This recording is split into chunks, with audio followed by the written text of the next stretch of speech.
பேச்சி அப்படின்ற ஒரு படம் வரப்போகுது. ரொம்ப நாளைக்கு அப்புறம் வந்து ஃபுல் ஹரராக ஒரு படம் வருது. அரண்மனை 4 மாதிரி காமெடி ஸ்பூஃபாக இல்லாமல் இந்த படம் அவர் ரொம்ப காண்டாயிடுவார் டைரக்டர். அது காமெடி ஸ்பூஃப்னு சொன்னால் அவர் ரொம்ப சீரியஸாக தான் எடுத்தார். ஆனால் அது கடைசியில் காமெடி ஆகி போச்சு அரண்மனை 4. அது போட்ட விடுங்க. ஆனால் பேச்சி வந்து காயத்ரி சங்கர் நடிச்சிருக்காங்க. அவங்களும் ஒரு 4 ஃப்ரெண்ட்ஸும் வந்து காட்டுக்குள்ளே போகிறாங்க. இவங்க ஏதோ ஐடி ப்ரொஃபஷனல் போல் இருக்குது. இந்த ட்ரெக்கிங் இதெல்லாம் போவாங்கள்ல, அந்த மாதிரி இது. இந்த படம் வந்து ரொம்ப நாளைக்கு முன்னாடி பிளான் பண்ணப்பட்டு ரொம்ப நாளைக்கு முன்னாடியே பூஜைலாம் போட்டது. வெயிலோன் என்டர்டெயின்மெண்ட் அப்படின்ற என்டர்டெயின்மெண்ட் கம்பெனியும் வீனஸ் ப்ரொடக்ஷன் இவங்க ரெண்டும் சேர்ந்து தான் வந்து இந்த படத்தை ப்ரொடக்ஷன். இப்போ இந்த படத்தில் பார்த்திங்கன்னா இவங்க நல்லாவே வந்து ஸ்பெஷல் எஃபெக்ட்டு நல்லாவே வந்து அந்த பேயின்ற அந்த விஷயத்தை காட்டியிருக்காங்க. அது பேய் தானான்றது படம் பார்த்தா தான் நம்மளுக்கு புரியும். இதில் சூன்யம் வைக்கிறது அதே இது. அப்புறம் இவர் வந்து காமெடி உங்களுக்கு எல்லாருக்கும் தெரியும். இவர் நடுவில் வந்து ஏதோ இவர் வந்து இவங்களுக்கு கைடு மாதிரி போகிறார் போல இருக்குது. என்ன கதைன்னு தெரியல. அது தடை செய்யப்பட்ட பகுதி அப்படின்ட்டு அந்த போர்டை பார்த்த உடனே அதை தள்ளி விட்டுட்டு பற்றியா நான் போய் சொன்னல என்டர்டெயின்மெண்ட் இருக்கும் அப்படின்ற மாதிரி உள்ளே போகிறாங்க. அதுக்கப்புறம் இந்த 5 பேருக்கு என்ன நடக்குது அப்படின்றது தான் கதை. ரொம்ப நாள் ஒர்க் பண்ணி இதை எடுத்ததுனால ரொம்ப தடைகள், ரொம்ப பிரச்சனைகள். இந்த கை காமிச்சு நிற்கிறத பார்க்கும்போது மஞ்சுமல் பாய்ஸை காப்பி அடித்த மாதிரி இருக்குது. ஒருவேளை இதுதான் முதல்ல எடுத்தாங்களா இல்லை மஞ்சுமல் பாய்ஸ் இவங்கள காப்பி அடித்தாங்களான்னு தெரியல. அதுக்கு வாய்ப்பு இல்லைன்னு நினைக்கிறேன். இதில் ஒரு லவ் ஸ்டோரி இருக்கும்னு நினைக்கிறேன். இந்த 2 பேர் லவ் பண்ணுற மாதிரி காட்டிட்டு அப்புறம் இவங்க எல்லாம் மாட்டின்னு நான் இதில் 1-2 எப்படியும் சேர்த்துருவேன்னு நினைக்கிறேன். காயத்ரி வந்து ரொம்ப நாளைக்கு அப்புறம் இந்த மாதிரி ஒரு சட்டிலான ரோலில் வந்திருக்காங்க. ஒரு சாதாரண ரோலு, ஆனால் ரொம்ப எஃபெக்டிவான ரோலு. ட்ரெய்லரை பார்த்தபோது எனக்கு ரொம்ப பிடிச்சிது. இப்போ 10-12 நாள் ஆகிடுச்சு ட்ரெய்லர் ரிலீஸ் ஆகி. இந்த சாமியார் வந்து இந்த இதெல்லாம் பண்ணுறாரு பாருங்க, அந்த செய்வினை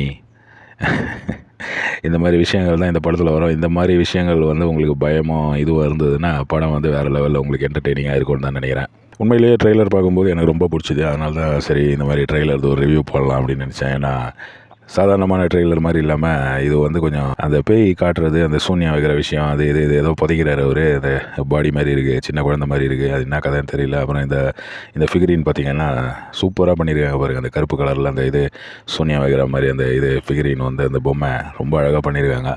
அப்புறம் இந்த அம்மா காயத்ரி வந்து திடீர்னு மாறிடுறாங்க. திடீர்னு வேறு மாதிரி ஒரு எக்ஸ்ப்ரெஷனில் இருக்காங்க. திடீர்னு சிரிச்சுன்னு இருக்காங்க. ஒரு வேளை இவங்க மேலே தான் பேய் வந்துடும் போல இருக்குது. என்ன தான் நடக்குதுன்றத படம் ரிலீஸ் ஆகும்போது பார்க்கலாம். இந்த மாதிரி எஃபெக்ட்ஸ் கொடுத்துருக்க இடங்கள் தான் எனக்கு ரொம்ப பிடிச்சிது. அந்த ஸ்டார்டிங்கில் வச்ச அந்த ஒரு பிக்சரும் இந்த எஃபெக்டும். ஏன்னா ஃபுல் ட்ரெய்லரை நம்ம ப்ளே பண்ண காப்பிரைட் அடிச்சிருவாங்க. அதனால தான் வந்து வெறும் பிக்சர் வச்சுருக்கேன். இந்த படம் வந்து ரொம்பவே என்டர்டெய்னிங்காக இருக்கும். ஒரு சாதாரண ஒரு சைலண்ட் கில்லராக இருக்கும் அப்படின்னு தான் நினைக்கிறேன். ரொம்ப வேஸ்ட்டாக போகாது அப்படின்ட்டு நினைக்கிறேன்.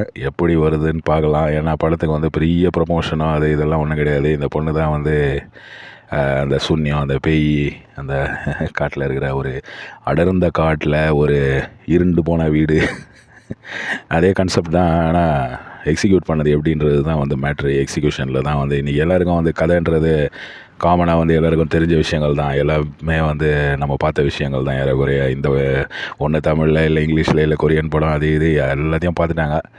அப்போ பேச்சு எப்படி இருக்குதுன்னு பார்க்கலாம். ஆகஸ்ட் 2ஆம் தேதி ரிலீஸ். ரொம்ப சின்ன பட்ஜெட் படம். 4-5 வருஷம் ரொம்ப தடைகள்லாம் தாண்டி கஷ்டப்பட்டு எடுத்திருக்காங்க. ஒரு ஆல் தி பெஸ்ட் சொல்லிடலாம். All the best to the team Pechi. Director வந்து ரைட்டர் டைரக்டர் ரெண்டுமே அவர் தான். ராமச்சந்திரன் பி அவருடைய படம் தான் இது. ப்ரொடக்ஷன் வந்து கோகுல் புனாய், ஷேக் முகமது முஜீபு அது இதுன்ட்டு நிறைய பேர் இருக்கிறாங்க. எப்படியும் படம் வந்து வேறு லெவலில் ஓடணும். All the best. ஏன்னா அந்த மாதிரி சின்ன பட்ஜெட் படங்கள்லாம் நல்லா ஓடினா தான் நம்ம சினிமா இண்டஸ்ட்ரி நல்லாயிருக்கும். சின்னதாக இருந்தாலும் பெருசாக இருந்தாலும் எந்த படமாக இருந்தாலும் ஓடினா தான் சினிமா இண்டஸ்ட்ரி நல்லாயிருக்கும். All the best to team Pechi. Thank you.